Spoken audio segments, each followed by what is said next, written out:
Muchos nos critican, muchos, por cierto, buena parte de ellos que están en el exterior, porque dicen que nosotros somos cómplices del régimen o que somos pagados por el régimen, o peor aún, que somos complacientes, que cohabitamos con el régimen. Qué fácil es decirlo cuando se está afuera, ¿verdad? Sobre todo si tomamos en consideración varias características que ha ido tomando esta migración con el tiempo, como por ejemplo que las remesas que envían ni siquiera aparecen en el top 10 de las remesas en el mundo, a pesar de ser una migración con un número bastante representativo, aunque ya quedan muchísimo menos de los que se fueron. Han regresado muchos a Venezuela y sobre todo también por los niveles profesionales de buena parte de esa migración. Entonces resulta bastante curioso que las remesas están por el orden de los 3.000 millones de dólares en el 2024, una cifra que, para que tengan una idea, en Colombia creo que la cosa estaba por 12.000 millones de dólares, con mucho menos migrantes, ¿no? En esa cantidad la recibió República Dominicana nada más en el primer trimestre, ¿no? Entonces es una migración que además pues ha estado bastante involucrada en temas de xenofobia. Muestra de que han generado algún tipo de rechazo, ¿no?, en la sociedad donde están. Y bueno, lo más reciente es el inicio de las deportaciones en Estados Unidos, y no solamente las deportaciones, sino el fin de beneficios que habían tenido en ese país. En Venezuela, la mayoría de los venezolanos que nos quedamos entendimos que primero Venezuela cambió de una manera bastante importante con relación a hace 10 años atrás, al 2015, 2016, fechas en que muchas de estas personas comenzaron sus procesos de inmigración y mucha gente se quedó con esas fotos. Venezuela, afortunadamente, hoy es totalmente distinta. Ese fenómeno que es totalmente distinta se debe fundamentalmente a que los venezolanos que nos quedamos decidimos deslastrarnos del tema político a nivel de sectarismo, ¿ok? Y los primeros que comenzaron a darse cuenta de esto fue el sector privado. El sector privado inició un proceso de producir, emprender, hacer su trabajo en Venezuela sin meterse en el tema político.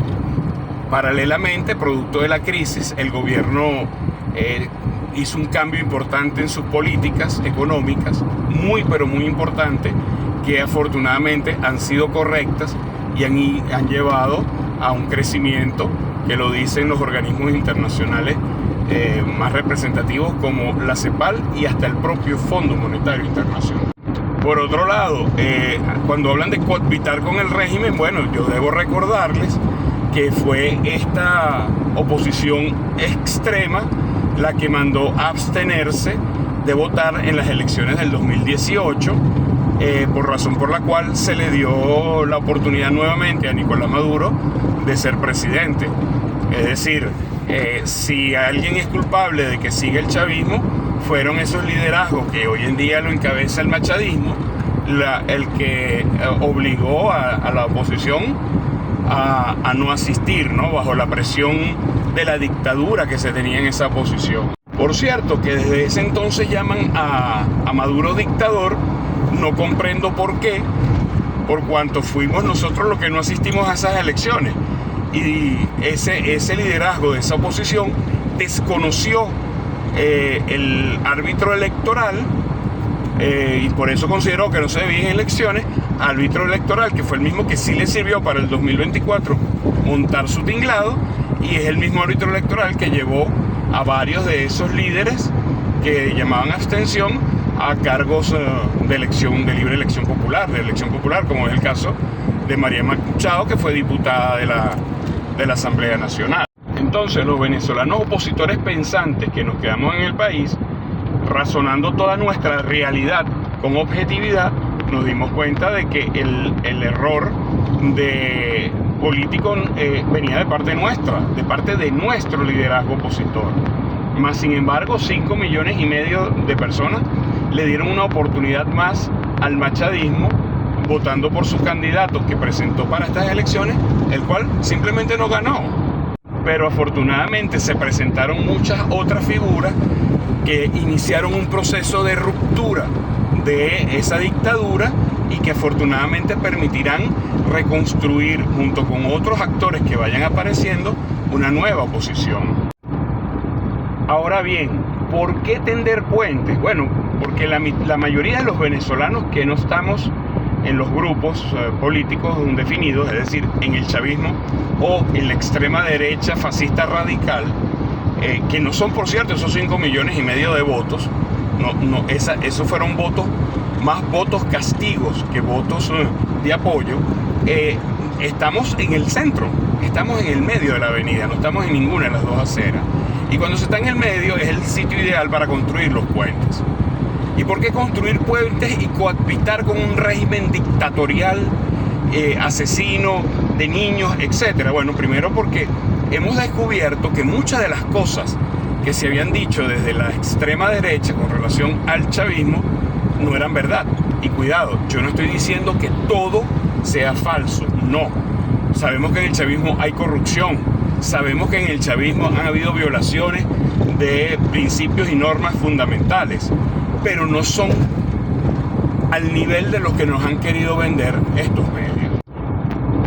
Y tomando en consideración entonces que el otro lado no es tan sacrosanto como se vendía, y que aquí simplemente no hay buenos ni malos, ambos lados tienen sus temas pendientes, pero es nuestra Venezuela y es nuestra realidad, bueno, hemos decidido que aquí vamos a reconstruir nuestro país con la participación de todos, porque resulta que aquí en Venezuela se quedaron miles de chavistas que salieron a votar, que salieron a las calles a apoyar a su grupo, a su presidente, a su candidato y a su bloque ideológico, y que son una parte importante del país, que no son comegorgojos, que no son ignorantes, que no son desletrados, que simplemente, como en todos lados, hay sus personas con menos conocimiento, como en otros lados hay personas con más conocimientos. Pero que en verdad resulta sumamente asqueroso que hagan ese tipo de discriminaciones. Yo lo lamento mucho.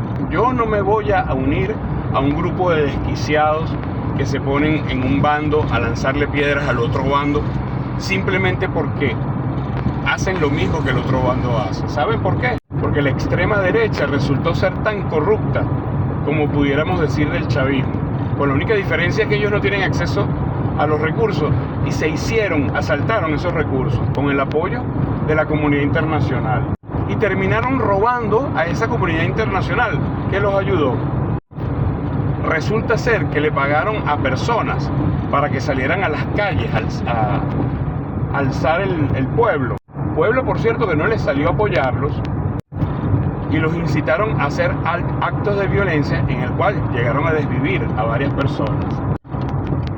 Se los digo, mis estimados, si están creyendo que el grupo radical que tenía la dictadura en la oposición son los buenos y los chavistas son los malos, no tienes idea de lo que realmente sucede en el mundo y todavía te estás chupando el dedo.